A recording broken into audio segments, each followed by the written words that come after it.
सभी साथियों को जय भीम और आप सभी साथियों का स्वागत करते हैं। जैसा कि हमने आपको बताया था अभी 2 दिन पहले कि एक आगामी चुनाव जो होने जा रहा है, राजस्थान, मध्य प्रदेश, छत्तीसगढ़ और तेलंगाना, इन 4 स्टेटों से संबंधित जो चुनावी जानकारियां आपके बीच में हम लोग शेयर करना चाह रहे थे, तो उसी कार्यक्रम के तहत हम पहुंच चुके हैं। आज जो ये लाइव कैडर रखा गया है, इसमें जो विषय है वो चुनाव जीतने के लिए कांशीराम के मूल मंत्र। साहब कांशीराम के उनके पास ऐसा क्या तरीका था कि वो चुनाव को जीत लिया करते थे। साथियों, अगर हम लोगों को भारत देश की सामाजिक व्यवस्था का अगर हमको अध्ययन करना है, उस पर काम करना है, तो हमें बाबा साहब को पढ़ना होगा। और अगर भारत देश की राजनीतिक व्यवस्था पे उस पर पकड़ करनी है, उस पर जीत हासिल करनी है, तो हमको मान्यवर साहब कांशीराम जी का अध्ययन करना होगा। आपने देखा होगा कि साहब कांशीराम किस तरीके से भारत की पॉलिटिक्स में प्रवेश किया और कितनी जल्दी जल्दी इन्होंने जो है इस मूवमेंट को भी खड़ा किया और राजनीतिक गलियारों में अपनी दमक बनाई और किस प्रकार से उन्होंने बहुत जल्दी जल्दी अचीवमेंट्स किए, सरकारें बनाई, एमपी एमएलए जिताए। उन्हीं चीजों को देखते हुए बीजेपी ने भी साहब कांशीराम जी का अध्ययन किया, आम आदमी पार्टी ने भी साहब कांशीराम जी का अध्ययन किया। तो वो कहीं ना कहीं देखें तो आज भारत के पॉलिटिक्स में साहब कांशीराम की उपयोगिता बहुत बड़ी है। तो इसलिए हमने सोचा कि ऐसी क्या चीजें थी साहब कांशीराम जी के अंदर, क्या जिनके पास में ज्ञान था, तो वो ज्ञान हम साथियों आज आप लोगों के बीच में शेयर करना चाहते हैं। ये वीडियो और ये लाइव कैडर उन लोगों के लिए बहुत सार्थक सिद्ध होगा जो लोग भारत में पॉलिटिक्स करना चाहते हैं, जो लोग भारत में पॉलिटिक्स करना चाहते हैं, चुनाव लड़ना चाहते हैं, चुनाव जीतना चाहते हैं, जो लोग अपनी पार्टी चला रहे हैं, उनके लिए ये बहुत ही इंपॉर्टेंट कैडर उनके लिए सार्थक सिद्ध होगा। तो सम्मानित साथियों, ये जैसे जो लोग चाहे वो वार्ड का चुनाव लड़ते हो या लड़ना चाहते हो, चाहे विधानसभा का, चाहे बीडीसी का, चाहे प्रधान का, चाहे एमएलए का, चाहे मुख्यमंत्री का, चाहे प्रधानमंत्री का, ये जो फॉर्मूला है ये हर एक चुनाव के ऊपर सम्मानित साथियों ये जो है फिट बैठेगा। तो आज हम लोग बहुत ही इंपॉर्टेंट विषय पूरे देश के सामने, दुनिया के सामने हम लोग लेकर के आए हैं कि चुनाव जीतने के लिए कांशीराम जी के मूल मंत्र क्या हैं। तो सम्मानित साथियों, ये हम आज आपके बीच में शेयर करेंगे। तो मैं अपनी बात जो है शुरू करने से पहले फिर से मैं सभी साथियों से निवेदन करता हूं, इसका लाइव सभी साथी अपना लाभ उठा सके, इसके लिए जो साथी इस समय इस लाइव प्रोग्राम को देख रहे हैं वो साथी शेयर भी करते चलें, ये मेरा उनसे निवेदन है। हालांकि सम्मानित साथियों, ये बहुत फायदेमंद साबित होगी भारत की पॉलिटिक्स में, खास तौर से बहुजन पॉलिटिक्स के अंदर। सम्मानित साथियों, पॉलिटिक्स जो लोग करना चाहते हैं उसमें वोट का बहुत बड़ा महत्व है। वोट के बिना हम लोग पॉलिटिक्स नहीं कर सकते। हम सोशल क्षेत्र में चाहे पूरी जिंदगी काम कर लें, अचीवमेंट्स उसमें जो मिल पाए वो प्लस है, लेकिन जैसे कोई बंदा पॉलिटिकल क्षेत्र में अगर वो अपने आप को शिफ्ट करता है, एंट्री करता है, तो वहां पर वोट कितना प्राप्त किया है इसका बहुत बड़ा मायने होता है।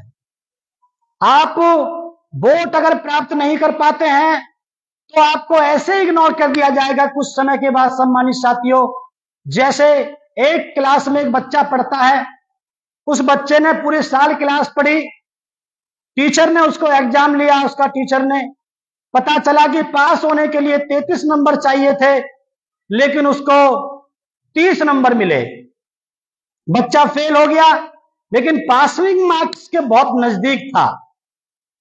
तो उसमें लगता है कि टीचर भी बोलता है कि इसको फिर से ट्राई करना चाहिए, तो उसको दोबारा से एडमिशन मिल जाता है।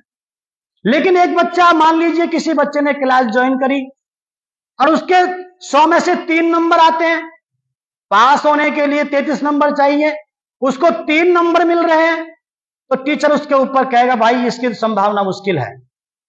लेकिन जो बच्चे फेल हो जाते हैं उसको फिर से मौका दिया जाता है स्कूल के द्वारा। अगर वो दोबारा से फेल हो जाता है तो उसके नाम काटने की चर्चा हो जाती है स्कूल के अंदर कि इसके बच्चे का नाम काटा जाएगा। लेकिन कोई गार्जियन ऐसे होते हैं, माँ बाप ऐसे होते हैं जो बड़ी मुश्किल से प्रिंसिपल से बात करके तीसरी बार उस बच्चे का नाम लिखवा देते हैं क्लास में, और अगर वो तीसरी बार भी फेल हो जाए तो फिर उसका वो माफी मांग लेता है। प्रिंसिपल भी कहता है भैया हमारे संसाधनों को खराब करना आप ये उचित नहीं है, आप किसी और तरीके से अपने बच्चे को पढ़ाएं, आप चाहे प्राइवेट में जाएं, कहीं भी जाएं। मेरे सम्मानित साथियों, यहाँ पे कहने का मेरा मतलब यह है कि अगर आपको पास में आपने पॉलिटिकल क्षेत्र में अगर आपने प्रवेश किया है तो वहां पर आपको रिजल्ट दिखाना बहुत जरूरी होता है। ये रिजल्ट कहां से बनते हैं, कहां से बनाए जाते हैं, कहां से वोट ली जाती है, तो वोट का नेचर क्या है, वोट के रिसोर्सेज क्या हैं, इस सभी बातों को लेकर के सम्मानित साथियों हम लोग चर्चा करेंगे। मुश्किल से हमारे पास आज 3 स्लाइड्स हैं, मुश्किल से 15 मिनट में हम सम्मानित साथियों इस पूरी वीडियो को कैडर को हम लोग समाप्त करेंगे। तो मेरे सम्मानित साथियों, आज हम लोग आपसे फिर से निवेदन करते हैं, बड़े ध्यान से आप लोगों को सम्मानित साथियों इसको समझने की जरूरत है कि भारत के अंदर किस प्रकार का वोटर रहता है, भारत में वोट किस प्रकार का है। तो वोट को लेकर के सम्मानित साथियों हम लोग यहां पर 3 स्लाइड पे आज आप लोगों से बातचीत करेंगे। आप सभी साथियों से फिर से निवेदन है कि इस वीडियो को वो लोग शेयर करते हुए चलें।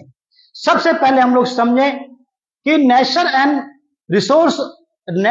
And sources of vote, Bharat के अंदर किस नेचर का वोटर है, किस प्रकार का वोटर है और उसके सोर्सेस क्या हैं। तो सम्मानित साथियों ये बात हम आपसे आज यहां पर करेंगे इस वाले स्लाइड में। बहुत इंपॉर्टेंट ये स्लाइड है, इसको आप लोग ध्यान से सुने। जो लोग भारत में पॉलिटिक्स करना चाहते हैं सम्मानित साथियों, उनके लिए ये बहुत ही जरूरी है। मेरा उनसे निवेदन है सभी साथियों से कि वो लोग जो हैं इसको जो है ध्यान से सुनते रहें और उनके लिए बहुत फायदेमंद सम्मानित साथियों ये फायदेमंद साबित होगा। जैसे कि भारत के अंदर 4 प्रकार का वोटर होता है। आप जिस वोटर पे आप पॉलिटिक्स करना चाहते हैं, जिस समाज को रिप्रेजेंट करना चाहते हैं, वहां पर वो वोटर कितने प्रकार का है ये आपको पता होना चाहिए। सबसे पहले जो वोटर होता है वो कोर वोट होता है। किसी भी पार्टी के पास, किसी भी कैंडिडेट के पास में जो भी चुनाव लड़ रहा है, कोई भी पार्टी है, उसके पास कोर वोट सम्मानित साथियों होता है। ये एक नेचर ये होता है वोटर का। दूसरा होता है एंटी इनकम्बेंसी, जिसको कहते हैं हम लोग सत्ता विरोधी।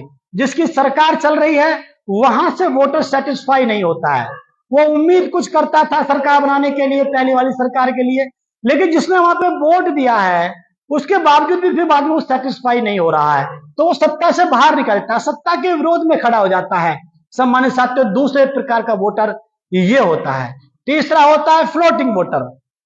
ये फ्लोटिंग वोटर होता है, चलायमान होता है। ये माहौल को देखता है, परिस्थितियों को देखता है, उस समय के सर्कमस्टेंसेस को देखता है। ये कोई स्थायी वोटर नहीं होता है। और नंबर 4 जो चौथा वोटर जो होता है वो होता है कैंडिडेट का वोटर। जो कैंडिडेट के पास उसका कितना प्रभाव है क्षेत्र के अंदर, उसका कितना व्यवहार है, उसकी क्या पकड़ है, उसका जातीय समीकरण क्या है, इन सब चीजों को देखते हुए ये 4 प्रकार के सम्मानित साथियों भारत के अंदर ये 4 प्रकार के आपके ये कैंडिडेट ये वोट का जो नेचर है वो आपको देखने के लिए मिलेगा सम्मानित साथियों। ये चारों प्रकार के वोटर पर पकड़ होनी चाहिए सम्मानित साथियों। इस वोटर को इकट्ठा कैसे किया जाता है, ये जो वोटर है 4 प्रकार का, इसको इकट्ठा कैसे किया जाता है। जब तक आप इन चारों प्रकार के वोटर को इकट्ठा नहीं करेंगे आप जीत की तरफ नहीं जा पाएंगे सम्मानित साथियों। जो लोग चुनाव लड़ने में, मुख्य रूप से उनके लिए बात कर रहा हूं, जो पॉलिटिक्स कर रहे हैं मैं उनके लिए बात कर रहा हूं। ये 4 प्रकार का वोटर जो भारत के अंदर निवास करता है, ये 4 प्रकार में आपके सम्मानित साथियों पकड़ होनी चाहिए। किसी एक क्षेत्र में नहीं बल्कि चारों क्षेत्र में ही होनी चाहिए। और एक क्षेत्र में पकड़ हो तो वो कहां पर होगी, ये सारी बातें सम्मानित साथियों हम आपको बताएंगे। तो ये हमने बताया कि किस नेचर का वोटर भारत के अंदर निवास करता है। ये 4 नेचर का वोटर भारत में निवास करता है। ये जो कोर वोटर सम्मानित साथियों ये बहुत ही इंपॉर्टेंट होता है, खासतौर से जिन लोगों के लिए जो पार्टियां चला रहे हैं, भारत के अंदर। तो कोर वोट पे सम्मानित साथियों इसकी शुरुआत जो है मान्यवर साहब कांशीराम जी ने करी थी। जैसे बूथ कमेटी बनाने की शुरुआत साहब कांशीराम जी ने की थी, ऐसे कोर वोट को इकट्ठा करने की शुरुआत जो थी वो मान्यवर साहब कांशीराम जी ने की। उसके बाद फिर अन्य पार्टियों ने इस कोर वोट को इकट्ठा करना शुरू किया। कोर वोट एक ऐसा डिब्बा होता है जिसके अंदर तुम वोटों को इकट्ठा करते चले जाते हो, वो आपके बाद में काम आता है जब आप चुनाव लड़ते हैं। अगर आपके पास कोर वोट ज्यादा होगा तो यहां पे आपको मेहनत कम करनी पड़ेगी, इन तीनों फेजों में आपको मेहनत कम करनी पड़ेगी अगर आपके पास यहां पर कोर वोट ज्यादा होगा। तो कोर वोट पे बहुत बड़ा फोकस रहा और मान्यवर साहब कांशीराम जी पूरे 5 साल तक इस कोर वोट पे काम करते रहे। इसके लिए उन्होंने सोशल रिवॉल्यूशन के लिए, सामाजिक परिवर्तन, आर्थिक मुक्ति के नाम पर ये कोर वोट इकट्ठा किया सम्मानित साथियों। तो इस कोर वोट के साथ ही हमने नेचर बताया। अब आता है सोर्सेस ऑफ वोट। ये वोट इकट्ठा कैसे किया जाता है, ये वोट इकट्ठा कैसे किया जाता है, इसके बारे में सम्मानित साथियों बता करके हम अगली स्लाइड की तरफ जाते हैं और कार्यक्रम को बड़ा ब्रीफ करते हैं। ये जो कोर वोट है ये विचारधारा के नाम पे इकट्ठा किया जाता है। आपकी विचार क्या है, आप करना क्या चाहते हैं, इनको ज्यादा मतलब नहीं होता इन चीजों से, लेकिन ये विचार के आधार पर कि आपकी विचारधारा क्या है। जैसे साहब कांशीराम जी ने कहा कि हमारी विचारधारा है बहुजन कॉन्सेप्ट पे, सामाजिक परिवर्तन, आर्थिक मुक्ति। तो जो लोग इसको चाहते चले गए, इस विचार को चाहते चले गए, तो वो लोग इस यहां पर इकट्ठे होते चले गए सम्मानित साथी। इसी को जैसे कि आप जो है बीजेपी लेके चल रही है, बीजेपी यहाँ पे कोर वोट को इकट्ठा कर रही है, हिंदुत्व के नाम पे कर रही है, या और भी उनके कई तरीके हैं, तो वो उसकी विचारधारा है। तो विचारधारा के नाम पर कैडर कैंप लगा करके, अपने इनके कार्यक्रम लगा करके, अपने प्रोग्राम चला करके इस कोर वोट को इकट्ठा किया जाता है सम्मान साथियों। ये दूसरी पार्टियों में से भी निकाला जाता है जहां पे वो लोग सहमत नहीं होते हैं कि भाई उनकी विचारधारा ठीक नहीं थी, इनकी विचारधारा ठीक है। तो कुल मिलाकर के कोर वोट को जो इकट्ठा किया जाता है वो यहाँ पर विचारधारा के नाम पर कैडर कैंप के माध्यम से किया जाता है सम्मानित साथी। ये सत्ता विरोधी जो वोट जो रहता है क्षेत्र के अंदर सम्मानित साथियों, उसको जनसभाओं के माध्यम से, नुक्कड़ सभाओं के माध्यम से, कार्यक्रम के माध्यम से जगह जगह लोगों को भेज करके ओपनली बताया जाता है कि सरकार की जो नीतियां चल रही हैं वो समाज के समर्थन में नहीं है, समाज से उसका लाभ नहीं हो रहा है, उन अधिकारों का नुकसान हो रहा है। तो ऐसी सब चीजों को बता करके ये जनसभाओं के माध्यम से इस वोट को अपनी तरफ खींचने का प्रयास किया जाता है। यहां से इस वोट को खींचा जाता है सम्मानित साथियों। और जो चलायमान जो फ्लोटिंग वोट होता है, जो फ्लोट करता है, जो चलायमान होता है, उसको निश्चित जगह नहीं होती, उसको धरना प्रदर्शन से अपनी तरफ खींचा जाता है, रोड शो से अपनी तरफ खींचा जाता है उस वोटर को, और जो है रोड जाम कर देने से खींचा जाता है। बहुत से लोग आज इस क्षेत्र में सम्मानित साथियों काम कर रहे हैं। भारत के परिप्रेक्ष्य में आपने देखा होगा लाखों लाखों लोगों की भीड़ को लेकर के बहुत से लोग इस क्षेत्र में काम कर रहे हैं। ये कितना फायदेमंद है, कितना नुकसानदायक है, क्या इसके आउटपुट्स आ रहे हैं, ये हम आपको सम्मानित साथियों बताएंगे। ये जो वोट जो होता है, यहाँ पर जो वोटर है, इसकी सबसे बड़ी प्रॉब्लम होती है ये किसी एक का वोटर नहीं होता। जैसे मान लीजिए क्षेत्र में कोई एट्रोसिटी होती है, जैसे गुर्जर समाज के लोगों की अभी यात्रा को रोक दिया गया तो उस पर धरने प्रदर्शन शुरू हो गए, लोगों ने वहां पर जाकर के प्रोग्राम करने शुरू करे। बिना पॉलिटिकल एक्टिविटी या चाहत के कभी भी कोई धरना नहीं होता है, तो वहां पर वो शुरू हुए। जैसे कि अभी जाटों की समाज की जो लड़कियां, हमारी जो पहलवान बेटियां थी, उनके साथ एट्रोसिटी हुई, उस पर धरना प्रदर्शन हुआ। तो ये फ्लोटिंग वोट होता है, ये यहां से भी निकलता है। अगर किसी के पास वो कोर वोट के रूप में है वो समाज, तो वहां से निकलेगा, वो यहां पर आकर के फ्लोट कर जाएगा और उसके बाद में इसको धरना प्रदर्शन, रोड शो, ताकत अपनी दिखा करके इसको लिया जाता है।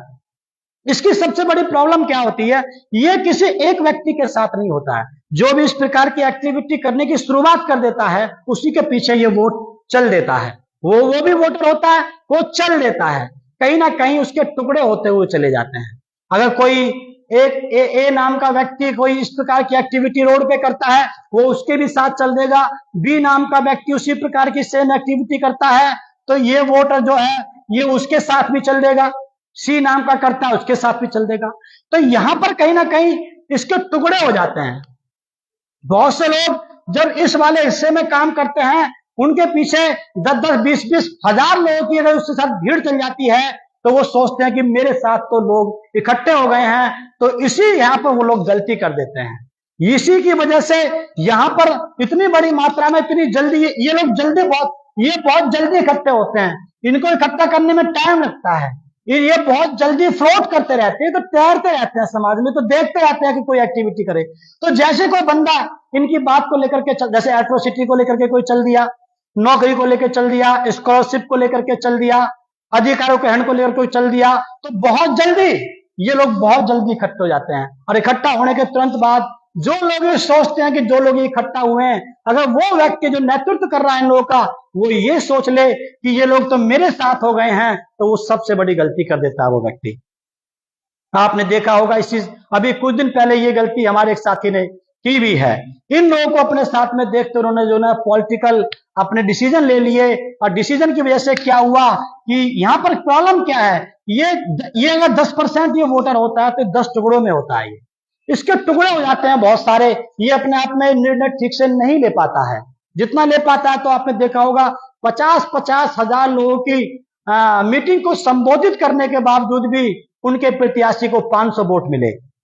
ये क्या है? क्योंकि ये चलायमान होता है। इसके हिसाब से जो डिसीजन ले लेता है वो कहीं ना कहीं गलती कर देता है। नंबर 4 नंबर का जो प्रत्याशी जो इसका जो इस वोट को जो अपनी तरफ लिया जाता है, इसका जो सोर्स जो है जो निकाला जाता है, वो सही प्रत्याशी का चयन करके सम्मानित साथियों निकाला जाता है। अगर हम सही प्रत्याशी का चयन करें, कांग्रेस किसको वोट टिकट दे रही है, बीजेपी किस समाज के व्यक्ति को टिकट दे रही है, उसका समाज में प्रभाव क्या है, उसका जातीय समीकरण क्या है, उसके करैक्टर क्या है, उन सब चीजों को ध्यान में रखते हुए जब हम किसी अच्छे प्रत्याशी का चयन करते हैं, तो यहां से भी हमारा कुछ वोट कलेक्ट किया जाता है। लेकिन सबसे बड़ी बात यह है कि जिस पार्टी के पास में इस पूरे के पूरे 100% वोटर में से भारत के अंदर 70% वोट किसी भी पार्टी के पास जो निवास करता है, वो कोर वोट के रूप में निवास करता है। सारे वोटर का 70% वोट हर एक पार्टी का कोर वोट के नाम पर चलता है सम्मानित साहब। चाहे वो बीएसपी हो, चाहे बीजेपी हो, चाहे समाजवादी हो, चाहे कांग्रेस हो, चाहे वो सेकुलरिज्म का मामला हो उनका, चाहे उनका हिंदुत्व का मामला हो, चाहे उनका समाजवाद का मामला हो, चाहे बीएसपी का बहुजनवाद का मामला हो। तो ये कोई भी हो, किसी प्रकार की जो है ये वोट यहां पर होता है। तो 70% वोट जो है ये कोर वोट के रूप में होता है सभी पार्टियों के पास में।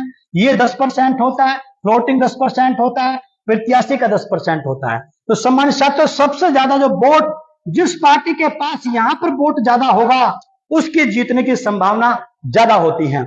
जिसका ये वोट कम हो जाएगा, तो यहां से इनका प्रभाव कम हो जाएगा। जैसे कि जिसके पास ये वोट ज्यादा होगा, जैसे कि ये वोट है, यहां पे देखिए आप लोग, यहां पे ये वोट है सारा का सारा। अगर आपके पास यहां पर वोट ज्यादा मात्रा में है, तो ये व्यक्ति जो कैंडिडेट के रूप में आपके पीछे पीछे घूमेंगे, समाज में से निकल के आएंगे कि भाई हमें टिकट चाहिए, हमें टिकट चाहिए। जिसके पास यहां पर वोट ज्यादा होगा, वो सबसे ज्यादा वहां पे कैंडिडेटों की भरमार होगी। और जिसका वोट या कोर वोट कम हो जाएगा, वहां पर कैंडिडेट मिलने की संभावना बहुत कम हो जाएगी। इसीलिए बहन मायावती जी ने बार बार कहा है, मैं जब से मैं पॉलिटिक्स में मैंने इसमें आया हूं, बहुजन समाज पार्टी में, तब से मैं देख रहा हूं, जब से बीएसपी की सरकार बनी थी 2007 से, तब से लगातार बहन जी बोल रही हैं कि आप सत्ता के सुख भोगने के चक्कर को ज्यादा प्रायोरिटी मत दो, आप अपने कोर वोट पर फोकस करो। बहन जी ने, मैंने देखा जब मैं राजस्थान का प्रभारी था, तो बहन जी ने लिख लिख करके दिया, एससी समाज में आपको ये कैडर देना है, ओबीसी समाज में आपको ये कैडर देना है, मुस्लिम समाज में आपको ये कैडर देना है, और जनरल समाज में आपको ये देना है, महिलाओं के लिए आपको अलग से बोलना। बार बार बहन जी ने कहा कि कैडर लगाओ, कैडर लगाओ। हर मीटिंग में बहन जी बोल रही है। आज भी बहन जी इसी बात पे चर्चा कर रही है। आज लखनऊ के अंदर मीटिंग हो रही है, लेकिन हुआ क्या, लोगों ने बैनर तो लगा दिया कैडर कैंप का, लेकिन जाकर के वहां पर सामान्य बातें करने लगे। कैडर का कोई औचित्य वहां पर नहीं दिखाई दिया। जब कैडर का वोट हमारा कम होता चला गया सम्मानित साथियों, तो आज हमको कैंडिडेट मिलने भारी पड़ रहे हैं। हम किस फिराक में बैठे रहते हैं कि कांग्रेस, बीजेपी, सपा जब उनको टिकट नहीं देगी, तो उस पार्टी के लोग हमारे पास में आएंगे, तब हमारी पार्टी से चुनाव लड़ेंगे।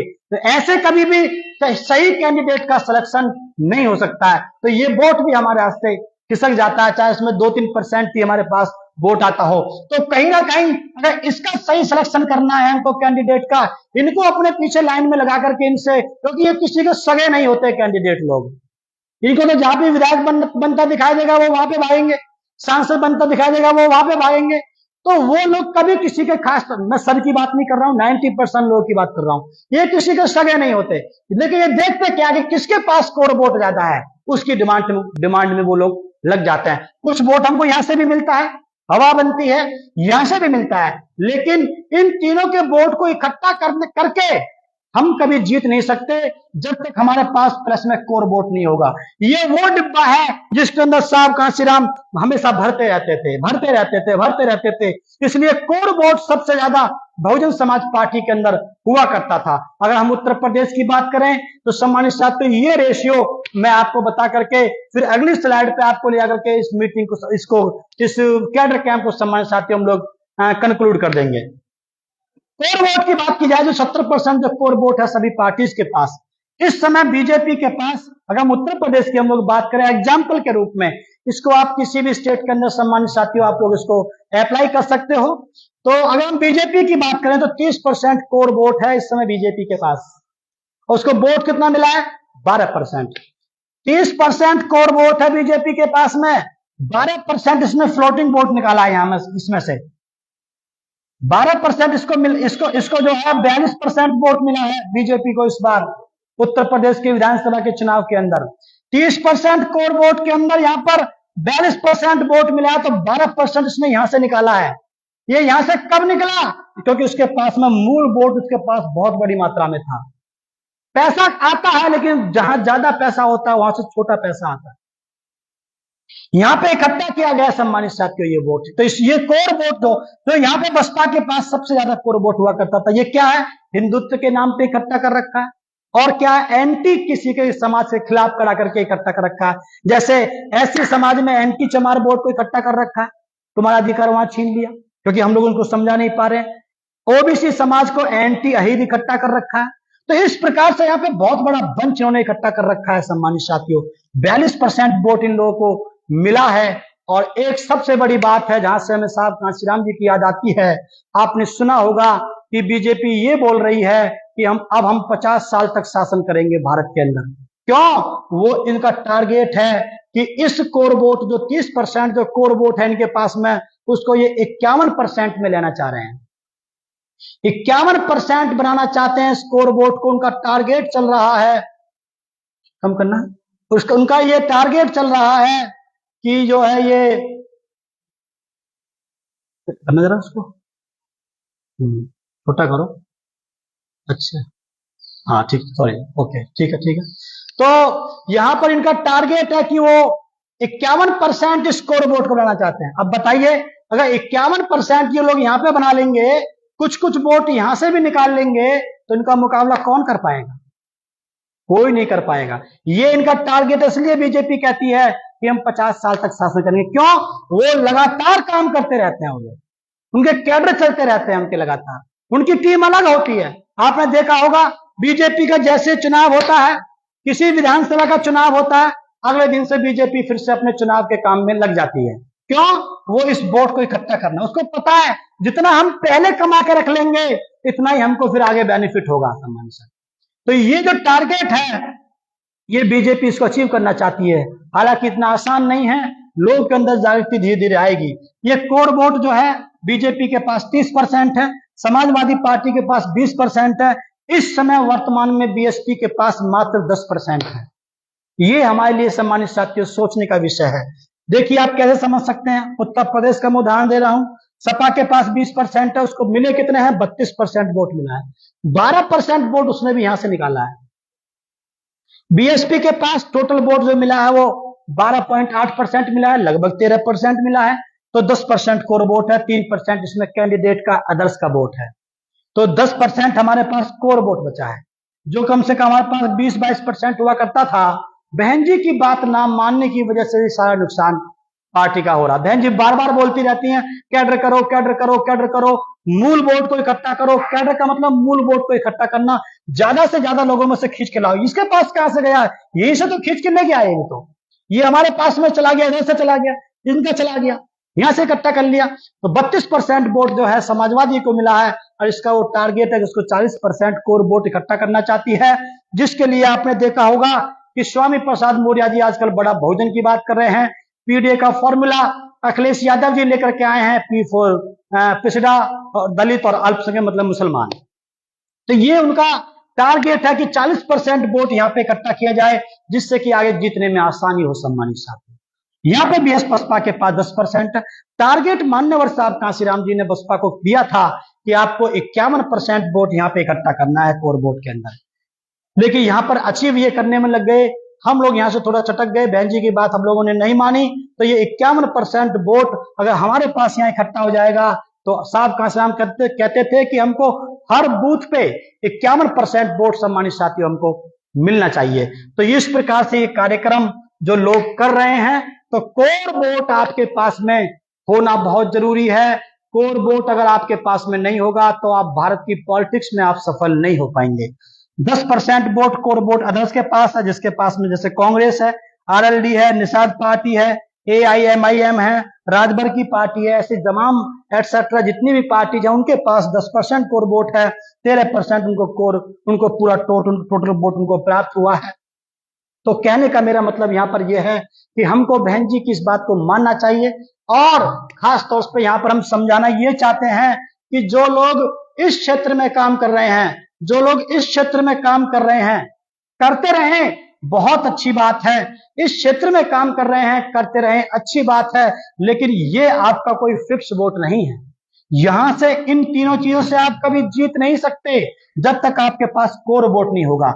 हम लोग, हमारे बहुत से नए नए लड़के आजकल समाज में जो नेता बनना चाह रहे हैं, उनको पता ही नहीं है कि वोट कैसे कैसे कहां से इकट्ठा होता है। तो वो लोग यहाँ पर काम करने को ही सोचते हैं कि हम लोग पॉलिटिक्स कर रहे हैं, लेकिन ये नहीं पता कि यहाँ पर आप लोग होता क्या है। आप 50,000 की भीड़ को आप संबोधित करते हैं और वोट मिलते हैं आपको 5 से। तो यहां पर काम करने से आप किसी डिसीजन को लेंगे तो आपको नुकसान हो जाएगा। तो मैंने आपको पहले भी बताया, ये कोर वोट आपके पास में होना बहुत जरूरी है। इस कोर वोट के बगैर आप भारत की पॉलिटिक्स में सफलता प्राप्त नहीं कर सकते। आप चाहे वो कोई भी स्टेट हो, उसका चुनाव हो, चाहे विधानसभा का चुनाव हो, चाहे वार्ड का चुनाव हो, चाहे किसी का भी चुनाव हो, तब तक आप सफल नहीं हो सकते जब तक आप कोर वोट पे आपका फोकस नहीं रहेगा। और कोर वोट को हम अगर उस पर फोकस नहीं करेंगे, हम अन्य वोट पे हम लोग फोकस करते रहेंगे, तो हमारे नीचे से ये कोर वोट भी निकल जाएगा।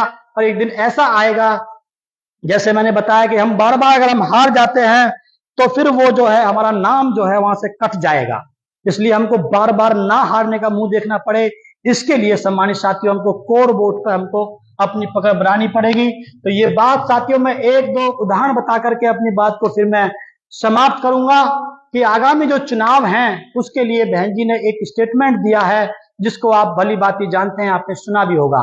बहन जी ने कहा, आगे आने वाले आम चुनाव जो विधानसभा के हो रहे हैं, राजस्थान, मध्य प्रदेश, छत्तीसगढ़, तेलंगाना, उसमें हमारी पार्टी अगर अच्छा परफॉर्मेंस करती है, हमारे पास विधायक आते हैं, तो हम अब बाहर से किसी पार्टी को समर्थन नहीं देंगे। अब हम जो है पार्टी, अब हम सरकार में शामिल होंगे, तो इसका मतलब वहां से अपना हिस्सा लेंगे, बहन जी ने कहा।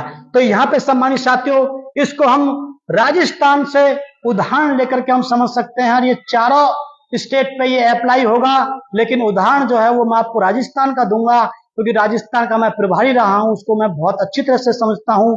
जो सीएम बनने के जो खेल हैं, ये मैं आपको साथियों बता करके अपनी बात को हम लोग समाप्त करेंगे सम्मानित साथियों। जिसके लिए बहन जी ने कहा, उसको बैलेंस ऑफ पावर कहते हैं। बैलेंस ऑफ पावर का मतलब ये नहीं है कि आपने 15 सीट जीत लिया, 20 सीट जीत लिया, 10 सीट जीत ली। बैलेंस ऑफ पावर का मतलब होता है कि सारी सीटें, दूसरी तरफ जो पार्टी सरकार बनाना चाहती है उसके साथ कोई निर्दलीय जुड़ जाता है, कोई छोटी मोटी पार्टी और जुड़ जाती है, उसके बावजूद भी उसकी सरकार आपके बगैर ना बने, तो that is called balance of power.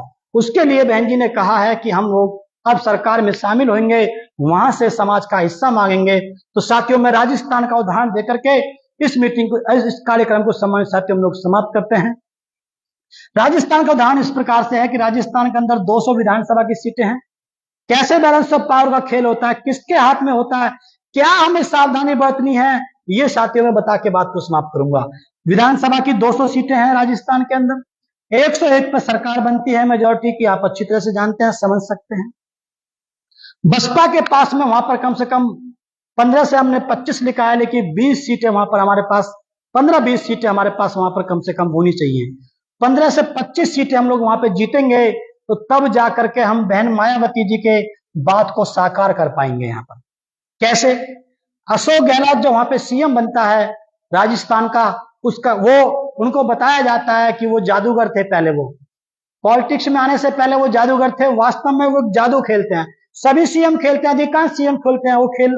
वहां पर कांग्रेस की सरकार कम बनती है, गहलोत की सरकार वहां पे ज्यादा बनती है। कैसे? अशोक गहलोत जी है, अशोक गहलोत जो है वहां पे 10 विधायक अपने बागी बनाते हैं।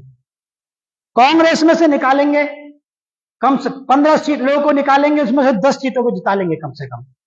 क्या है? वो किसी दूसरी पार्टी में भेजते से बसपा में भेज देते हैं या निर्दलीय लड़ा देते हैं, वहां से वो जीत जाते हैं। 10 विधायक ऐसे होते हैं जो अशोक गहलोत की जेब में होते हैं। वो क्या करते हैं, क्या खेल है उन लोगों का? अगर कांग्रेस सचिन पायलट को सीएम बनाने की बात सोचती है या AR जोशी, कौन AC जोशी है, कौन है उसको बनाने की सोचती है, अशोक गहलोत को छोड़ करके किसी दूसरे व्यक्ति को अगर वो मुख्यमंत्री बनाने की बात सोचती है तो ये 10 विधायक हैं जो अपनी जेब के बनाए हैं अशोक गहलोत ने, वो बाहर हो जाते हैं। जब बाहर हो जाते हैं तो उसकी सरकार नहीं बनती है। तो इसलिए आखिर में जाकर के कांग्रेस इस बात को बोलती है कि हमारी सरकार अगर ऐसे नहीं बन पा रही है तो गहलोत साहब आप प्रयास कर लीजिए। तो जब गहलोत का नाम आता है तो वो बाहर जो घूम रहे विधायक होते हैं निर्दलीय के रूप में या कहीं हमारे पास में आके जो जीते हैं, वो गहलोत जी के साथ चले जाते हैं। जब गहलोत की सरकार बनती है, गहलोत सीएम बनते हैं, तो वो 10 विधायक आ जाते हैं साथ में। और जब गहलोत अगर सीएम नहीं बनते दिखाई देते हैं तो वो 10 विधायक बाहर हो जाते हैं, तो सरकार नहीं बनने देते हैं। ये अशोक गहलोत जी की, सम्मानित साथियों, वहां की एक कूटनीति है जिसकी वजह से आपने देखा होगा बार बार सीएम बनने का प्रयास किया सचिन पायलट जी ने, लेकिन अशोक गहलोत जी ने उनको सीएम नहीं बनने दिया। तो वो लोग, अशोक गहलोत जो है कुछ लोगों को हमारी पार्टी में भेजती है, बीएसपी में भेजती है और वहां से जितवाती है। वो उसके जेब के वोटर, वो जेब के विधायक बन जाते हैं। इसलिए इसीलिए कहा कि हमने कि हमको प्रत्याशी का सही चयन हमारा होगा तो ये प्रॉब्लम हमारे सामने नहीं आएंगी। तो कहने का मतलब ये है, अगर 10 विधायक अपनी जेब के भी बना लेते हैं अशोक गहलोत जी, तो हमारे पास में 15 से 25 विधायक होंगे, तो उसके बावजूद भी गहलोत जी की सरकार नहीं बन पाए। इसके लिए हमको काम करना होगा। अगर 85 पे, 80 पे, 90 पे कांग्रेस रुक जाती है और 7-8 विधायक उनके पास में अपने निर्दलीय वैसे वाले हो जाते हैं, तो तब भी सरकार ना बन पाए, तो हमारे पास कम से कम 15 से 25 सीटें हमको राजस्थान में जीतना जरूरी होगा। इसी प्रकार से मध्य प्रदेश के अंदर हमको कम से कम लगभग 25 से लेकर 30 सीटें हमको वहां पर जीतनी होगी। वो एरिया है राजस्थान में, वो एरिया है जो उत्तर प्रदेश से जो टच एरिया है, चाहे वो मध्य प्रदेश का एरिया हो चाहे राजस्थान का एरिया हो, वहां पर बहुत फर्टाइल एरिया है सम्मानित साथियों। तो वहां से वो सीट निकलनी आसान है, तो तब जाकर के साथियों ये काम पूरा होगा। इसलिए हमने यहाँ पे बताने का प्रयास किया कि जीतने के लिए आपके पास में सबसे पहले कोर वोट होना चाहिए।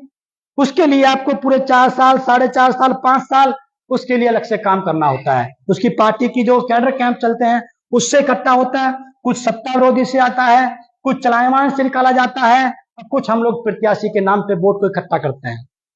अगर हम लोग प्रत्याशी का चयन ठीक नहीं कर पाते हैं, जातियों के आंकड़ों के हिसाब से नहीं कर पाते हैं सिलेक्शन, तो वहां भी सम्मानित साथियों हम लोग नुकसान उठा लेते हैं। उसका प्रभाव क्या है, ये सब बातें मैंने आपको पहले बताई। तो अगर हमको जीतना है तो ये 4 प्रकार के वोटर हमारे पास में, इसमें से थोड़ा थोड़ा हिस्सा इनमें से होना चाहिए। अगर यहाँ पे हमारे पास वोट का, अगर हमारे पास डिब्बा काफी मात्रा में भरा हुआ नहीं होगा तो ये वोट हमारे लिए या तो कम पड़ जाएगा, आ भी गया तो कम पड़ जाएगा, और पहली बात तो ये आने की संभावना बहुत कम हो जाएंगे। क्योंकि अगर उदाहरण के लिए बीजेपी से गुजर खड़ा हुआ है खिदड़ी के अंदर और राजस्थान के अंदर, और किसी से जाट खड़ा हुआ है, हमने भी वहां गुजर को दे दिया बीएसपी की तरफ से, तो वो गुजर क्या सोचेगा कि भाई इनके पास कोर वोट कम है, इनके साथ जुड़ेंगे तो हमारा गुजर हार जाएगा, इससे अच्छा बीजेपी वाले गुजर को दे दो क्योंकि बीजेपी के पास कोर वोट ज्यादा है। तो ये जब चीजें जो कहां से चयन करता है प्रत्याशी की समाज का व्यक्ति, जब आपके पास कोर वोट आपके पास बहुत बड़ी मात्रा में होगा। तो कोर वोट के बिना आप भारत के अंदर पॉलिटिक्स में सफलता प्राप्त नहीं कर सकते। उसके लिए आपको 5 साल लगातार काम करना होता है, उसकी टीम होती है। कोई हमसे ये कहे कि भाई अब तो समय निकल गया, अब क्या किया जाए, राजस्थान को जीतना है, मध्य प्रदेश को जीतना है, तो उसका एक तरीका है कि अगर एक व्यक्ति किसी काम को 12 महीने में करता है, तो अगर उस जगह पर 12 आदमी लगा दिए जाएं तो 1 महीने में वो काम हो सकता है। तो पूरे देश के, हालांकि बहन जी ऐसा करती हैं कि पूरे देश के कैडराइज लोगों को, बुद्धिजीवी लोगों को कोर बोर्ड को इकट्ठा करने के लिए वहां पे भेजेंगी। अब भेज करके उस कोर बोर्ड को इकट्ठा करेंगी, और जितना हम कोर बोर्ड इकट्ठा कर लेंगे उतना ही हम यहाँ से थोड़ा थोड़ा सा वोट लेकर के हम साथियों सफलता प्राप्त कर सकते हैं। और जो व्यक्ति केवल इस वोट के दम पर राजनीति करना चाहेंगे वो कभी सफल नहीं हो सकते। जो केवल इस वोट के दम पे राजनीति करना चाहेंगे वो कभी सफल नहीं हो सकते, चाहे वो इस पे हो, इन तीनों क्षेत्र में केवल इतने ही, इन तीनों क्षेत्र के दम पे काम करना, अगर राजनीति पॉलिटिक्स में सफलता प्राप्त करना चाहेंगे वो व्यक्ति कभी सफल नहीं हो सकते। आपने देखा होगा 50,000 की भीड़ को संबोधित होने के बावजूद भी वहां पर 500 वोट मिलने बड़े मुश्किल पड़ जाते हैं। तो ये वहां पर वही लोग गलती करते हैं। तो मेरा साथियों, कहने का हमारा सबसे बड़ा, हमारा आज का जो निष्कर्ष है, इस कैडर का जो निष्कर्ष है वो ये है कि बिना कोर वोट बढ़ाए हम कभी भी सत्ता प्राप्त नहीं कर सकते। अगर हमारे पास में कोर वोट के डिब्बे में हमारी वोट नहीं बढ़ेंगी तो सम्मानित साथियों हम कभी भी सफलता प्राप्त नहीं कर सकते। तो कहने का मतलब यह है कि हमको फिर से पार्टी को खड़ा करना है, फिर से मजबूती में पहुंचना है, फिर से सत्ता प्राप्त करनी है, तो हमें कोर वोट को इकट्ठा करना बहुत जरूरी है, जो कि हमें यहां से निकालना होगा।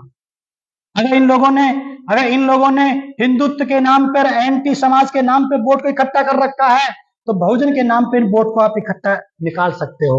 यहां से भी कुछ वोटों को इकट्ठा करके, यहां से भी हम इस वोट को भी निकाल करके कोर वोट में शिफ्ट कर सकते हैं। जैसे बच्चे लोग खेलते हैं, हम लोग ऐसे करके हम इसको निकाल सकते हैं। तो सम्मानित साथियों, कहने का मतलब यह है कि हमको कोर वोट यहाँ पे जो 10% है, इसको हमको बढ़ा करके लगभग 30% पर ले जाना होगा, तब जाकर के सम्मानित साथियों हम लोग सत्ता में वापिस आ पाएंगे। और उसके लिए सम्मानित साथियों आपका फिर से कैडर कैंप आपके शुरू होना बहुत जरूरी है। आप सभी साथियों ने हमारी बात को ध्यान से सुना, और जिन लोगों ने इसको सुना है मैं उनसे निवेदन करता हूं कि आप सभी साथी इस वीडियो को ज्यादा से ज्यादा शेयर करें, ज्यादा से ज्यादा लोगों तक ये बात पहुंच सके। इसके लिए मैं पूरी टीम का धन्यवाद करता हूं जिन्होंने इस कार्यक्रम को सम्मानित साथियों सफल बनाया। हमने ये बोर्ड उन्होंने अपना मुहैया कराया, डिजिटल बादल भाई और हमारे अमित पंत जी, हमारे जो वकील साहब हैं, पार्षद जी हैं, और हमारे वकील साहब जो है अमित निमेश जी, भरत भाई, तमाम साथी लोगों ने मिलकर के इस मटेरियल को तैयार किया, उनका धन्यवाद। और जिन साथियों ने इस वीडियो को सुना और शेयर कर रहे हैं उन सभी का धन्यवाद करते हुए मैं अपनी वाणी को विराम देता हूं। और उम्मीद करता हूं कि आप लोग भारत की पॉलिटिक्स के लिए कोर वोट पर फोकस करेंगे, कैडर कैंप का निर्माण शुरुआत करेंगे। इसी के साथ मैं अपनी वाणी को विराम देता हूं। जय भीम, जय भारत, जय कांशीराम, जय भगत सिंह, जय बसपा। धन्यवाद।